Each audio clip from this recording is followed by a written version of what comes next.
my name is Susan Bass. I'm the founder of the Sarasvati Institute of Ayurveda and Yoga Therapy. Today we're going to spend an hour addressing Vishama Agni, or irregular digestion, with the tools of Ayurveda Yoga Therapy. Yoga is the science of union, the science of meditation, the science of learning to still the body so you can still the mind, so it's easy to merge with pure consciousness. This is the place where all healing happens. Yoga therapy is union therapy, the integration and union of body, mind, and spirit. Our goal is to merge with our true nature, which is pure consciousness, while being fully present in our body. To me, Ayurveda is the ancient sacred art of nourishing your body, mind, and spirit through connection to nature. The study of Ayurveda is the study of Agni. In my experience, Ayurvedic Yoga Therapy is addressing Agni and doshic imbalance through marma therapy, all 8 limbs of yoga, and moving with the rhythms and cycles of nature. Yoga asana is very effective at addressing circulation, the moving of blood around the body. And Ayurveda excels at digestion and detoxification. And so Ayurveda is about improving the quality of blood. So Ayurveda and yoga are exponentially more effective when practiced together. Because who cares if you got the blood moving around the body, but it's a poor quality, a quality that doesn't nourish the cells and the organs. Ayurveda has held from time immemorial that disease begins in the digestive tract. Ayurveda says a person is as old as their digestive system. Digestion requires heat. It's a metabolic monster, digestion. It takes 60 to 70% of your daily resources to digest your food effectively. So imagine that there is a candle behind the belly button in the small intestines, the main Agni in the body, Jatara Agni, and a gust of wind blows on it, caused by excess movement of Vata. And this gust of wind blows in the candle and it starts to fluctuate. And this is what we're trying to avoid. We want the candle of Agni and Jatara Agni, the main Agni, to be stable. Stress is very often the cause for the gust of wind caused by excess Vata. Stress is usually the cause for this candle fluctuation. Stress could be caused from excess movement, or excess time in the head, or excess time in electronics. It could be poor routine, or travel, or just depletion. But the symptoms of Vishama Agni are indigestion, constipation, gas, bloating. The goal of this practice is to communicate to the nervous system that the emergency is over, so that the blood and the resources can go back to the core of the body, so the resources can go to Agni. We do this through balancing prana vayu, the inward moving prana, apana vayu, the anchor, the downward moving vayu. And once prana vayu and apana vayu are balanced and working well together, only then can samana vayu do its job of evenly fanning the flame of Agni. We'll also be addressing the third chakra, as well as how to bring Vata and Pitta back to its seat through Ayurvedic Yoga Therapy. We're using the tools of pranayama, asana, marma, and mudra. Today we're addressing the gusty wind caused by the excess movement of Vata, disturbing the candle of Agni. We're going to start out by doing a Vata warm-up. Pitta is hot, Kapha is cold, but Vata is freezing. So we really need to warm up this area before we get started. So come into Sukhasana, crisscross pose, easy pose. And the important thing is that you're able to sit with the weight distributed evenly on the front of the sits bones. The weight distributed on the back of my sits bone would look like my belly button caving back. And that puts the lumbar spine in a precarious position and activates the nervous system, because those joints aren't designed to try to hold your spine together. So make sure that the sits bones, which is at the area of the spijmarma at the gluteal fold, is engaging to the floor or to a block or pillow, something, and that the hips are a little bit above the knees, and it's easy to put the lumbar spine and the cervical spine in the correct position. We need the Sushumna, the main energy channel in the body, to be aligned, and the chakras to all be in a line. So After you're making sure that your weight is distributed evenly over the front of your sits bones by leaning over the right leg and pushing back the left hip, and leaning over the left leg and pushing back the right hip, engaging the muscles at the base of the pelvic bowl, the perineum. And so we're not wanting to grip this area of the root seal, Mula Bandha. It's an awareness that we know where our center of gravity is. And then lift behind the ears to elongate the spine, shoulders back, and lift the sternum. We need the head carried in alignment with the spine. And soften the rib cage. And see if you can just feel the belly button drop back towards the spine naturally. We don't want a military grip back of the spine. We want it to naturally drop back. Take your attention to the waist, the muscles of the waist, the obliques, and wrap them forward. And see what that does to the muscles behind the belly button, the transverse abs, and the rectus abdominis as they move back and up in Uddiyana Bandha, stomach seal, creating this nice container for the first 3 chakras. From here, we want to really focus on breathing well. The average person breathes 26,000 times a day. And so you have 26,000 times a day to communicate to the body that the emergency is over. So the diaphragmatic muscle is a muscle that separates the lungs from the abdominal cavity. And when it's moving well and expanding well, it communicates to the brain and the nervous system the emergency is over through the vagus nerve. So we're wanting to do effortless deep breaths. Expand the low belly, and you even feel the breath go into the low back. Then the ribs expand, then the upper chest expands. Natural pause. Really softening the area in between the eyebrows at Nasamula Marma, Agni Chakra. And then the long, slow exhale through the nose as the upper chest deflates. Then the ribs squeeze together and the belly pulls in. Because when you take a long, slow exhale through the nose, the diaphragmatic muscle moves around the vagus nerve in a way that the vagus nerve tells the brain and the nervous system the emergency is over. And the brain and the nervous system rule the endocrine system.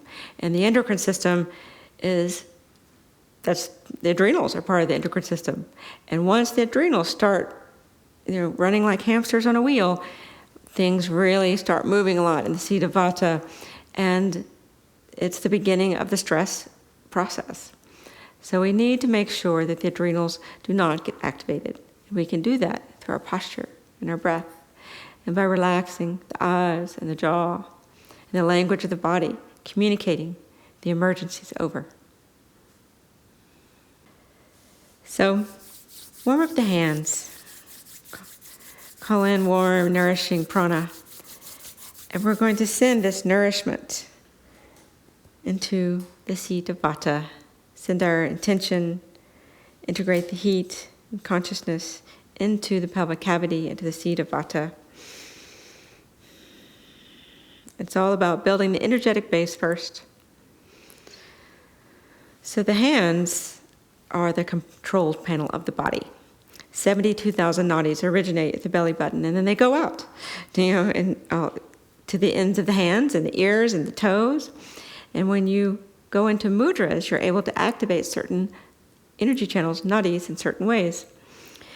And so to increase the earth element in your body, which we need if there's excess air and ether in Vata, we can do the Bu Mudra, where you put the thumb over the pinky and ring finger, and then go into the peace sign, and then engage the first and second finger to the earth. So you're sitting in Sukhasana with the sits bones rooting down to the earth. The eyes are soft, effortlessly deep belly breath.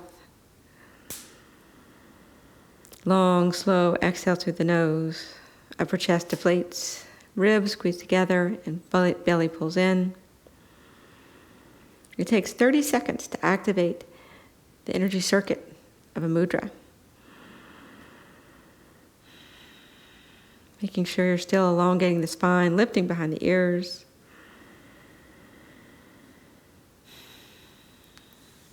So now let's move to Makarasana, the crocodile. In Makarasana, you're going to be laying on the belly. And if the floor is too hard, be sure to lay down a blanket. You want to always make sure that you're very comfortable in yoga. Yoga should feel lovely. So with Makarasana, the toes point out. And take the feet as wide as you need to be able to make the low back comfortable. So the elbows are a little bit in front of the shoulders. And then you're going to rest the forehead down on the forearms. Here we're focusing on pratyahara, the withdrawal of the senses, this drawing inward, which is helpful for vata balancing. And so what I want you to do while you're laying here on the belly, withdrawing your senses, is feel the low belly expand. And it can't expand very much because you're on the mat, and so you might feel the sensation of the breath going into the low back. This is the sensation of a diaphragmatic breath. Just take this mind-body snapshot, mental snapshot of what a diaphragmatic breath feels like, so you can take it with you throughout your practice and throughout the day, because this is the breath that will communicate to the body the emergency is over. And so we want a particularly sweet breath, a breath that's very calming for the body. So soften the throat and the collarbones while you're laying on your belly in Makarasana to quiet the breath. And make sure the breath is even. The inhale is equally nourishing as the exhale is detoxifying. So the breath is quiet and even. And the breath is smooth. The inhale and the exhale, they're not jerky or staggered. That jostles around the heart and the nervous system and the lungs. It's a very sweet breath. It's very smooth. And the breath is continuous. There's no strange pauses or holding in between the inhale and exhale. Holding a breath is a trauma pattern. And so there is a natural pause, but it, with ease, in a continuous way, flows on. And then because the breath is quiet and even and smooth and continuous, the breath can go effortlessly deep. And so you want to stay with this sweet breath throughout the practice. Vata responds very well to sweetness. And so you're bringing in the sweet quality, the guna of sweetness everywhere. So you're in Makarasana on the belly, letting the earth come up to hold you. And then inhale into Sphinx. Sphinx pose, the elbows are a little bit in front of the shoulders, forearms are parallel, the pelvis is heavy, and now you adjust the feet so they're in line with the hips, tops of the feet on the floor. And there's a little traction in the spine. The top of the head's moving and pulling towards the front wall in front of you, while the forearms, although they don't move, they are pulling back towards the belly button. So it's creating traction. And then we're going to move into Alligator, because Alligator is so good at bringing and balancing the air element in the body. And so with Alligator, putting the hands under the chin, and make sure the neck feels nice. The neck can really be comfortable in this position.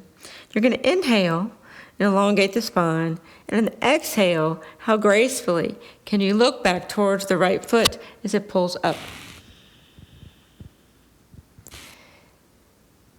Inhaling forward, elongating the spine. Exhaling, head turns left as the left foot comes up. And so it's how graceful can you be between point A and B.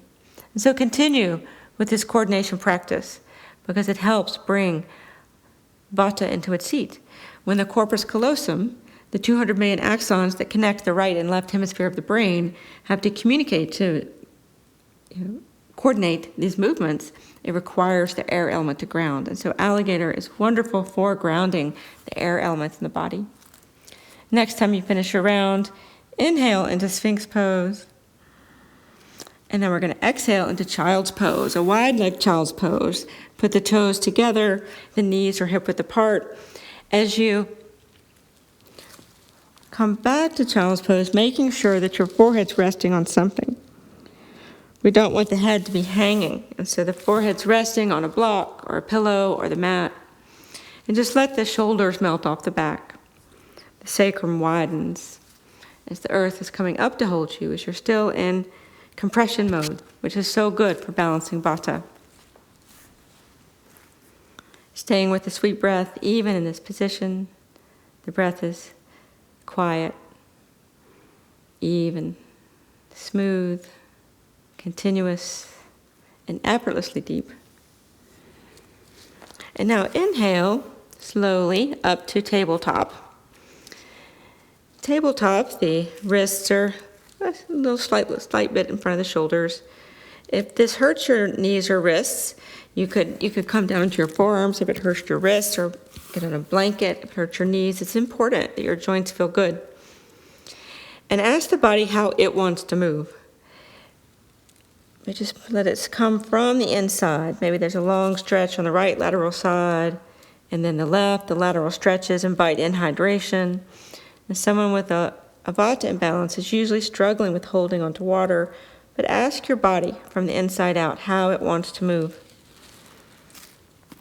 And then come back into a neutral position. So we're going to move into cow, elongating the spine, inhaling, heart shines through the arms.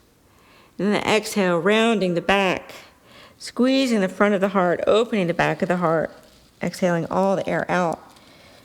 And these slow, rhythmic movements of the vertebrae, very calming to the nervous system. Inhaling into cow, exhaling into cat.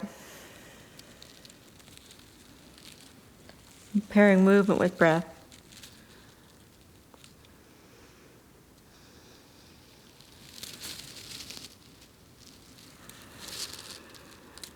And then we're going to find your way in Vajrasana, which is sitting on the heels, or Virasana. If this bothers your knees, then please sit on a block, because the knees, we always want to pay attention to how they feel. Everyone's body is different. The important part about Vajrasana is that the Svishmarma at the gluteal fold is being contacted by something. It could be your heels or a block, but when you activate the Svishmarma at the gluteal fold, it brings Vata down into its seat. So Vajrasana is very good for grounding Vata into its seat. Virasana as well. Staying with the breath. So now we're going to move to the floor. Before yoga, I did not do nearly enough rolling around on the floor. Vatas usually have a very tight back, and they have weak back muscles and need a back massage, and so Padmuktasana is so good for this. So coming onto the back, and don't let the Vata's chin move way up. It's not good for them when it's too open. And so if they look like this, put something under their head.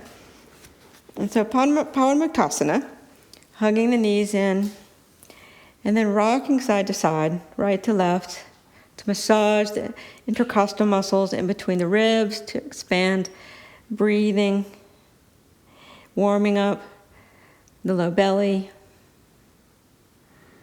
massaging the sacrum bone and the SI joints. Vrukha Marma, which is at T12 at the small of the back, is a point that's very connected to water metabolism. And the Vatas, out of balance Vata, will usually struggle with that. So we can work on Vrukha and Alpine Asana, as well as really bringing energy down towards the feet and the legs in Alpine Asana.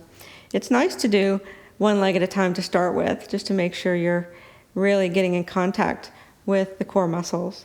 And so in Alpine Asana, the hands are on the knees.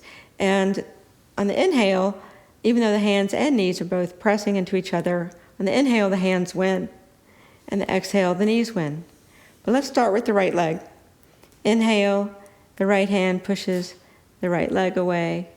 And the exhale, the right leg pushes the knee towards you. Pushes the hand towards you. Inhale, the right hand pushes the knee away. Exhale, the right knee pushes the right hand towards you. And now go the other side. Inhale, the left hand to push on the left knee. Exhale, the knee wins and pushes the hand towards you.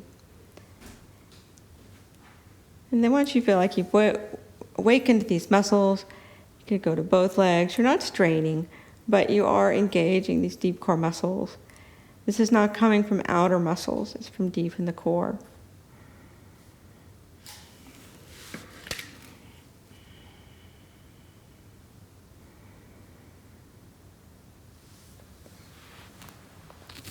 So just stay there, breathing, moving with the breath. And hug the knees back into the chest in Pavanmuktasana. And then put the left sole of the foot on the floor.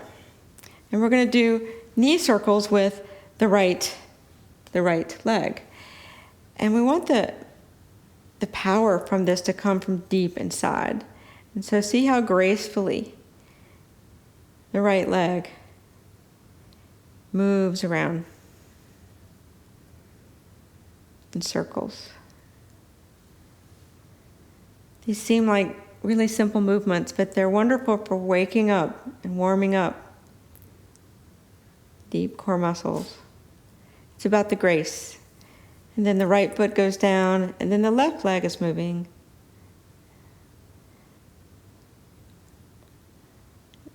You'll know if you're going really fast, or if your leg feels like it's slinging around, that you're using outer muscles. Then you could do double knee circles, massaging the sacrum and the SI joints, and the Bruchamarma at T12.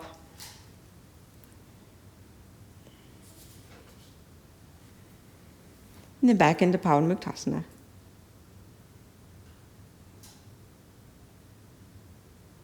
So now let's move up into Easy Boat. Easy Boat's not that easy, but it's a good place to start before we move to full boat, because it doesn't involve the back. And so with the Easy Boat, it takes the back out of the equation, but we are engaging the hip flexors. So the knees are in right angle. As you inhale, the right leg out. Exhale, the right leg in. Inhale, the left leg out. Exhale, the left leg in. If your low back is weak, you could take the leg higher. If you want it to be more work, you could take the leg lower. Pairing movement with breath, continuing to warm up these muscles. And if you feel like you're ready for full boat or supported boat, you could come up. The important thing is that the back body is breathing up into the front body. If you feel like you need to round your back, then go back to Easy Boat. So you're staying with the breath while still having integrity as the spine is the back body is breathing up into the front body. Maybe you move into half boat or to flowing boat.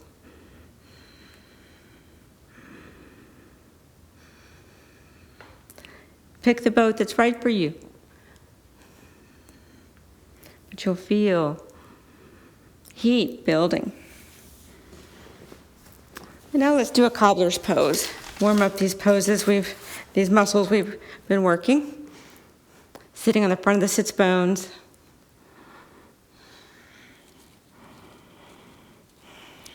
So now we're going to do Tadagi Mudra. So Tadagi Mudra is a whole body mudra.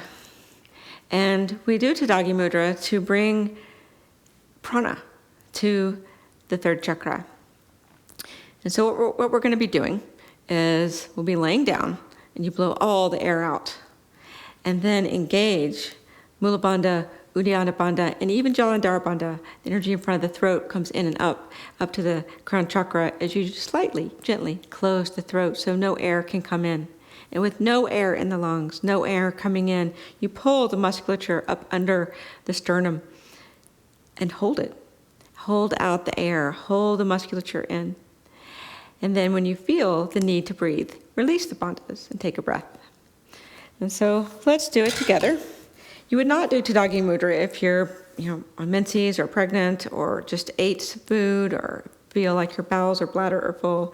But if you feel like Tadagi Mudra is right for you, we can walk you through it. If you don't feel like it's right for you, then if you can just lay on the mat in constructive rest. Constructive rest is a really important part of yoga. It gives the body time to integrate all the prana that's gotten moving. And in constructive rest, the knees just fall together. And you're just relaxing behind the heart, feeling the belly rise as you inhale and fall as you exhale. So if you want to do Tadagi Mudra, what you first do is start rocking the hips, the pubic bone towards the head and away from the head, just warming up the area even more. And then when you're ready, when the pubic bone, next time the pubic bone moves towards the head, blow all the air out. And then when all the air is out of the lungs, engage Mula Bandha, Uddiyana Bandha, and even Jalandhara Bandha, so no air can come in, the slight closure of the throat. And pull the musculature up under the abdominal muscles, under the sternum. And just hold with all the air out, not breathing.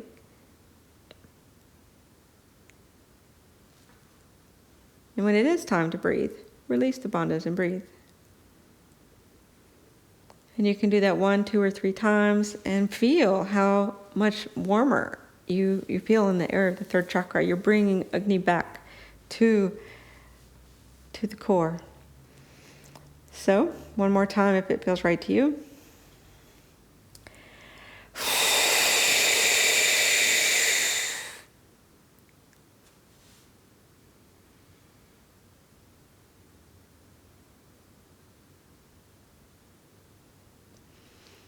Release. So just stay here for a moment. Let the knees fall together. Feel the belly rise as you inhale and fall as you exhale.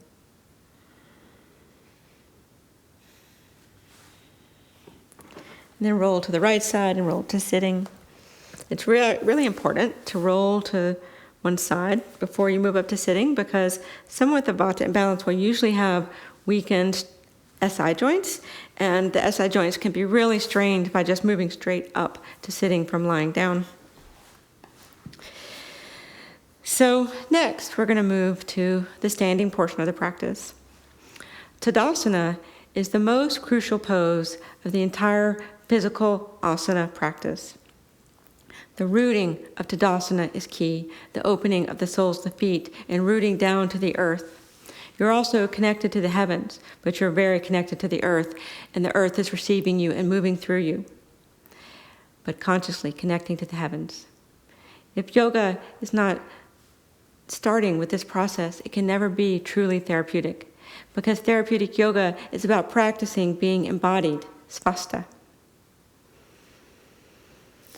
So after Tadasana comes Samastitihi.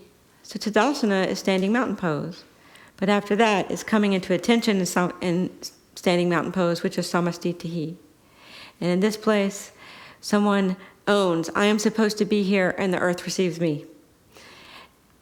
It's a crucial part of health to realize that you're supposed to be here and that you are the result of your will to be, and learning to integrate your intention and your awareness and your being into your body.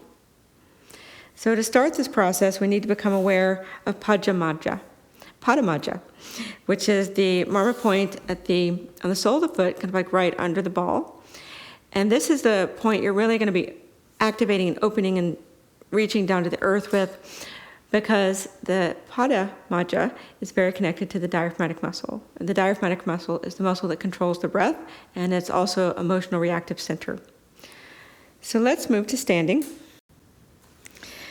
So to come into the Tadasana, it really starts with the feet, opening the soles of the feet at Padamaja, rooting down to the earth, asking the earth what it can teach you in this moment.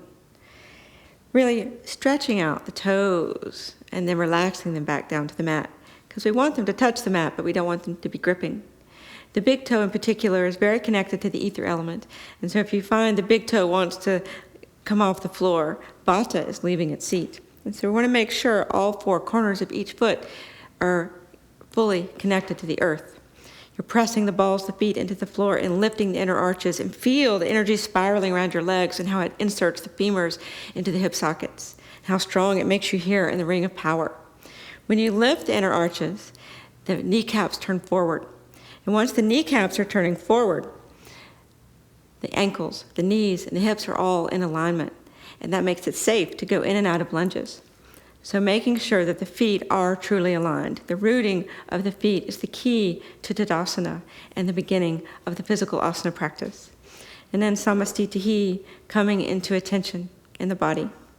This is the core of setting the stage for an asana practice where we can achieve embodiment, svasta. So once in Tadasana, we're wanting to warm up the shoulders in Urdhva Hastasana. So rooting down to lift up, inhaling and expanding as you inhale. Take the low belly with you as the fingertips touch at the top. Then exhaling, bending at the hips, swan dive down. Coming into a forward bend, bending the knees, making sure that there is a bend in the knees and that the inner arches are lifting. Hands on the hips as you elongate the spine, coming up to standing. And continue to warm up the shoulders some more, rooting down to lift up. Exhaling. Moving the energy, learning to move your own energy is the key to health. Rooting down to lift up, expanding. Ayurveda says all disease is from stagnant prana. So now, still at the front of your mat, rooting down to lift up. Take the low belly with you as you're reaching up to the ceiling, to the heavens. Exhaling, bending at the hips, swan dive down. Making sure there's a micro bend in the knees as you come into a forward bend. Press the fingertips into the mat as you inhale to a flat back. Exhale, forward bend. The muscles behind the belly button are pulling in to protect the low back. And they are lifting the inner arches, the quads. Pull up the kneecaps. The tailbone lifts while the torso drops down. Shaking the head yes and no. You're lengthening the front and back body as the top of the head is facing the floor. This is so nourishing for pranavayu. Warms up the seat of Vata, the pelvic cavity. And then see how gracefully you can float the right leg back into runner's lunge. Squaring the left hip with the right heel pulling back. And you can stay here or gently take the knee down into Anjaneyana Asana. Ask your knee how it feels. If it's tweaky at all, make sure to put a blanket under the knee, always listening to what the knees are saying. Coming into a lunge where there's buoyancy in the hips. The hips aren't tight or loose, too loose. There's a real buoyancy. And then floating back to forward bend, pressing the fingertips into the mat, inhaling to a flat back, exhaling, forward bend. See how gracefully you can float the left leg back into runner's lunge, squaring the right hip back, coming into Anjaneyana Asana on the other side, if it feels right to you. Making sure that the heart does not jut out. The muscles in front of the spine are lifting up. It's a nice stretch on the front of the left thigh. Pairing movement with breath. Then floating back to forward bend. Inhale to the flat back. Exhale, forward bend. Inner arches lift. Quads pull up the kneecaps. Belly button pulled in to protect the low back. Hands on the hips. To elongate the spine to come up into standing. And so now we're going to do some slow rhythmic sun salutations. And we're only going to do one or two. And so if you have more time and you're watching the recording, you may want to pause the recording and do some more on your own. But we have a limited amount of time here for this segment. So we'll just briefly go through the sun salutations. But they give you a full rotation of all the hips, of all the joints and the hips, but all the joints, and create warmth in the body. We want to make sure that we're focusing specifically on Indrabhasta in the belly of the calf and Bahu Indrabhasta in the belly of the forearm, because much in the way that the vagus nerve communicates back from the visceral organs to the brain and the nervous system, what's happening down there, how should we direct the resources, how should we direct the endocrine system. Bahu Indrabhasta and Indrabhasta communicate back from the periphery to the central marmas, what's happening in the rest of the body. And then the central marmas, which are the minister marmas, direct prana and balance prana, because marma therapy is pranic therapy. So in the sun salutations, we're going to be focusing specifically on sending the right message to the Indrabhasta and Bahu Indrabhasta. So never locking the knees or locking the elbows, keeping energy moving well through these points. So with sun salutations, coming to the front of the mat, really engaging the feet, engaging Pada Maja at the sole of the feet, rooting down to lift up, inhaling, touching the fingertips at the top, exhaling, forward bend. So root down to lift up. Fingertips touch at the top as we exhale. Swan dive down as we head to the floor. Bending the knees. Then coming into cobbler's pose. Stretching out all these muscles that we've been working. Engaging the Svijmarma, the gluteal fold again. So hopefully you feel like this whole area is warming up. So let's go to the floor, back to the floor. So one thing to know about doing floor work with Vatas is sandbags are so helpful. Anything that provides compression or weight helps them. And so sandbags, when we're doing the restorative poses and Shavasanas on the ankles or the hips, is very helpful. So you can't have too many props when you're focusing on balancing Vata. So let's go into constructive rest. Knees fall together. Feeling the belly rise as you inhale and fall as you exhale. Just letting the body integrate all this prana you've got moving. We've done a lot of work balancing prana vayu, the inward moving prana, and apana vayu, the downward moving anchor. And so now that they're balanced, we want to work on samana vayu, because only when prana and apana are balanced can samana do its job of evenly fanning the flame of Agni. So let's work on samana. We'll go into bridge pose. Bridge activates apana because you're moving so much energy down. And so your feet are hip width apart, fingertips facing towards the heels. And you press the feet into the floor. Knees pull towards the wall in front of you as you inhale. Arms come over the head. At the end of the inhale is when the arms arrive at the floor, creating lots of space here around Samana Vayu. Never looking side to side. If you're in bridge, you always look straight up to the ceiling. The buttocks are not gripped and they're not totally loose. There's an in-between, a slight tone, but the energy is headed towards the feet. And then exhale down, one vertebra at a time. As you move into rolling bridge at the end of the exhale, the hands come down, rocking the hips up, tailbone pulls off the mat. And one vertebra at a time, you roll up into bridge, creating space around the belly button at Samana Vayu. Energy moving into the feet, knees pulling towards the wall in front of you. Exhaling, rolling the spine down. So you're moving with the breath. And so you're connecting with the breath, but feeling where the fascia is unwinding. Where are you feeling that in the body? And keep your attention on that.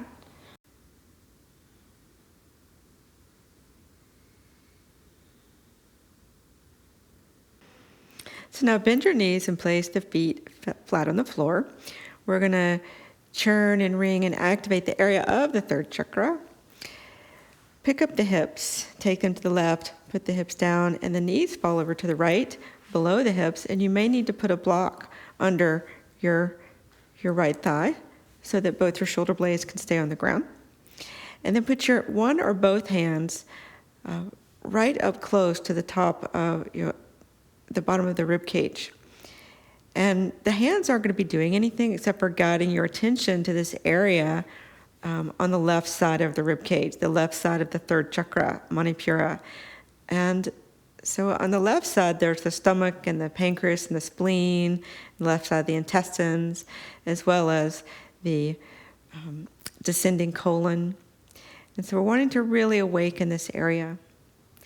So on the exhale, you're going to contract the abdominal muscles and strongly. And these muscles that are on the left side under your hands are going to pick up the organs on the left side and the glands on the left side and squeeze them and wring them. As you're churning this area, activating this left side of Manipura Chakra, the third chakra that houses fire. Inhale, release. Feel the breath and the prana fill up these organs. They expand. There's some room for them there. On the exhale, contract the abdominal muscles strongly on the left side as they pick up these organs again, and squeeze the organs and glands on the left side under your hands, the stomach and the spleen and the pancreas, the left side of the intestines, the descending colon.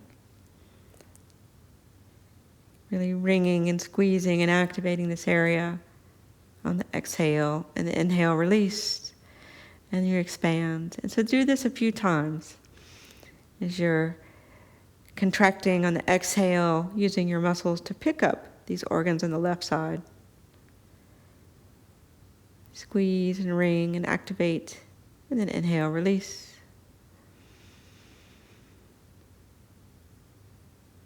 Creating space. Exhale. Strongly contract the abdominal organs, the abdominal muscles to pick up these organs on the left side. Inhale, release. So the hands are just there, keeping your attention on the correct area. Then roll onto the back and pick up the hips to elongate the spine so it's in alignment. Bring the hips back down, hands on the belly, and just breathe in and feel the difference in both sides. How does it feel differently from the left to the right side of the third chakra, this chakra that houses fire, the Manipura Chakra? Taking your breath in, expanding this area. Then we're going to go to the other side. So you want to take your block to the left side. Pick up the hips, take them to the right, put them down. The knees fall to left below the hips. The hands go up right below the rib cage, one or both hands. And on this side we have the liver and the gallbladder. These are critical organs for digestion as well. And the intestines on the right side, the ascending colon. And so on the exhale, you're going to strongly contract the abdominal muscles and pick up these organs on the right side and churn and squeeze and wring them out. Activate this area. Inhale, release, and breath and prana fill up these organs and glands. They expand. There's more room for them. Exhale, contract.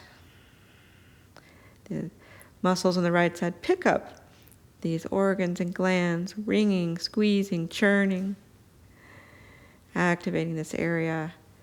Inhale, release. So do this a few more times at your own pace. Contracting on the exhale, on the right side. Activating the Manipura Chakra, chakra that houses fire. Inhale, release.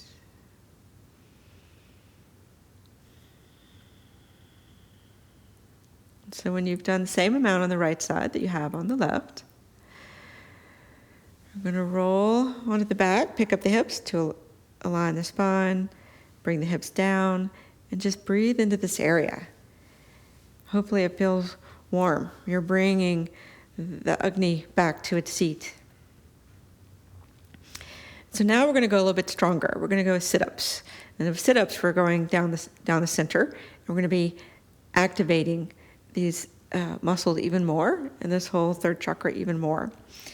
So with sit-ups, the technique is very important. With someone that has a Vata imbalance, they're usually deficient in minerals. Deficiency is the Vata pattern of imbalance. So we don't want them pointing their toes. That'll often activate a cramp in the calf muscle. You know, the Indrabhasta, the inner door to the colon, is right here, and it's very connected to an inability to absorb minerals. And so it's best to keep the feet flexed. And so the feet should be flexed. And before you do a sit-up, you always lift the hips a little bit to make sure the psoas is not in a strained position. The hands can be behind the head or on the front of the shoulders. If they're behind the head, be sure not to jerk on your neck and make sure that it's it's not jarring to the neck. So the feet are flexed. So you exhale, lift the hips and the muscles behind the belly button and the waist. Pull, lift the head and the shoulders towards the knees. Inhale, release. Because you're not pulling your head with your hands. It's your abdominal muscles are making this happen. Technique's very important. So inhale, exhale, lift the pelvis, and then the muscles behind the belly button and the waist lift, and the head and the shoulders pull towards the knees. Inhale, release. Exhale, pelvic lifts. Head and shoulders move towards the knees. This is the rectus abdominis behind the belly button and the obliques at the waist that are doing this. Inhale, release. Exhale, pelvic floor lifts. And head and shoulders towards the knees. And so do this however many times feels right for you, really releasing on the inhale, you're released. And then exhale, lift the pelvis off the floor. Abdominal muscles engage and the head and the shoulders move towards the knees. And then release. Come back down. So it should feel you've really activated this area. It houses the fire, bringing the fire home. And then roll to the right side and roll up to sitting. So to get the full power of the third chakra, this chakra that houses Agni, you have to integrate the awareness of that chakra into your body. And so that's what we're doing with the churning and the ringing and all the attention on the third chakra, because we want you to have the full power of your Agni, and that takes integrating the awareness of Manipura Chakra into the core of your body. And so that's what so many of these practices are focusing on. So now let's do a practice that really gives lots of space for the third chakra. We'll do Supta Badakanasana. And so a Supta Badakanasana, you'll either need a block or a blanket, or maybe both. And we just want to make sure that we have enough props so that the femur is not tugging on the hip socket. The body can't relax when the joints are being tugged on. And so get a long rolled up blanket and put it around your ankles. The ankles and knees are touching. And then you can wrap the blanket around the ankles, and then you may also want to block here to give more support. And the goal is that you're really comfortable. Restorative yoga only works if someone's really comfortable, because the body can't relax otherwise. And so Supta Badakanasana does 1,000 different things. It's wonderful in that it really gets the lymph system moving and stretching. And Ayurveda says you can't fix anything on anybody unless their lymph system is of the right quality and quantity and moving well. And here we're stretching the muscles, the lymph nodes under the arms and at the groin and inguinal area, really giving lots of space for the third chakra.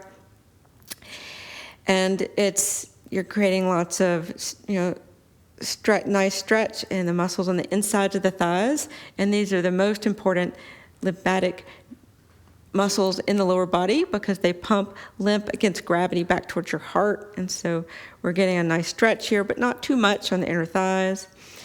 And then the Supta Badakanasana is the miniest of back bends, a little mini back bend, a little mini heart opener. And so it's one of those poses that covers lots of ground, and it stretches the fascia on inside of the shoulders and the legs that gets so shortened from sitting in front of a computer and driving. So it's a wonderful pose. You could put your hands over your head or behind your head if that feels good.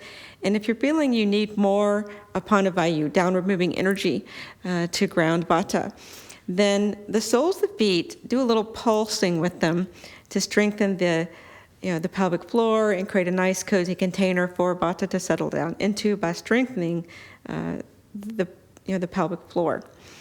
So pressing the soles of the feet together and release. So you pulse the feet together, release, press, release, press, release, press, release, and then just release. Let this be a restorative pose now. Really relaxing behind the eyes, relaxing the jaw, feeling the belly rise as you inhale and fall as you exhale.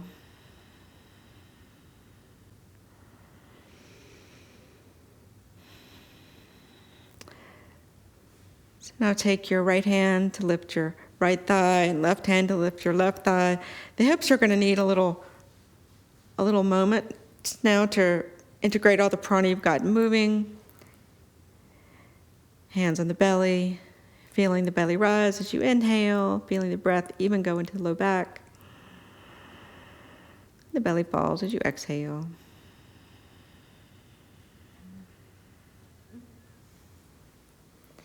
Just relaxing behind the heart. Feeling how heavy your pelvis is. Relaxing in between the eyebrows as you're breathing in. And now set yourself up for your coziest Shavasana ever. Socks, blankets, pillows, eye covers, whatever you need to really relax. Shavasana is the most important of all the asanas because it's the integration of the practice that you just made. And so we need it to be very, very comfortable. So with a vata, I'm usually got something under the head so that the chakras stay in a line. Got something under the knees because so often they're hyperextending. And then putting a sandbag on the ankles. The most important thing is that you feel comfortable and supported and warm. The hands, we're wanting everything to go midline. So resting the hands on the body, palms down.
Just resting in Shavasana, feeling how heavy your bones are. Let your bones rest.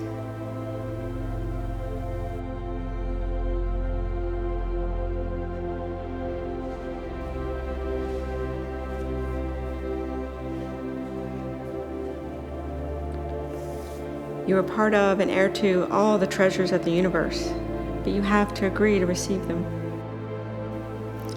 Fully embrace your birthright of oneness with pure consciousness, the place where all healing happens.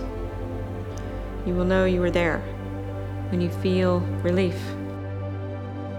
Move towards a sense of relief as you embrace all that you are.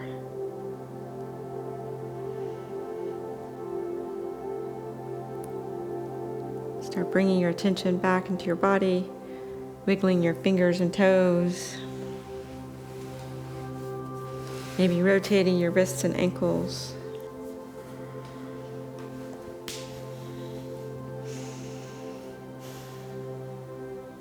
And with as little effort as possible, roll to the right side and roll to the right side and take a resting breath.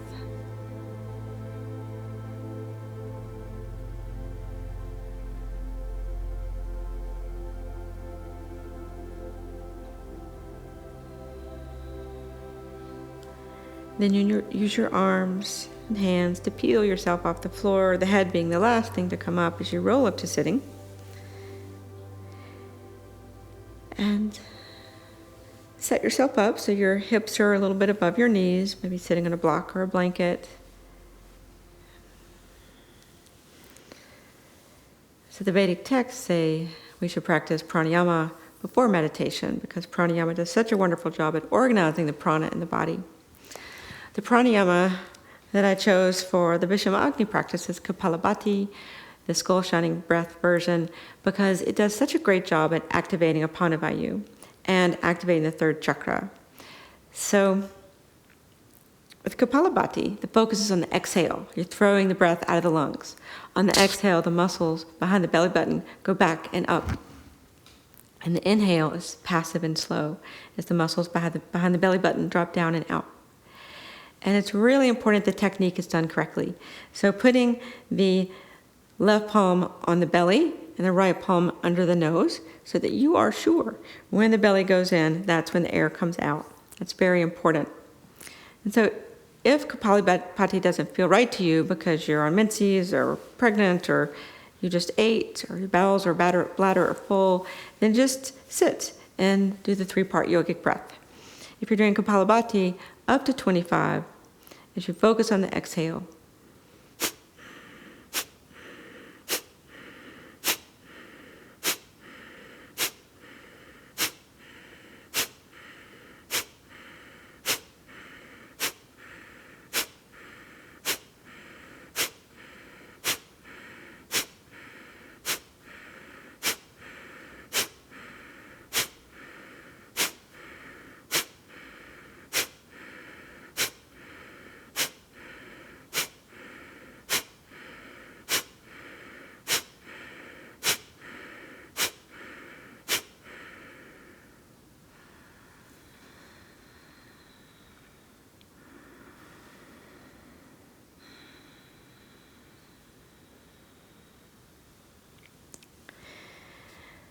So bring the hands into front of the heart in Ugni Mudra.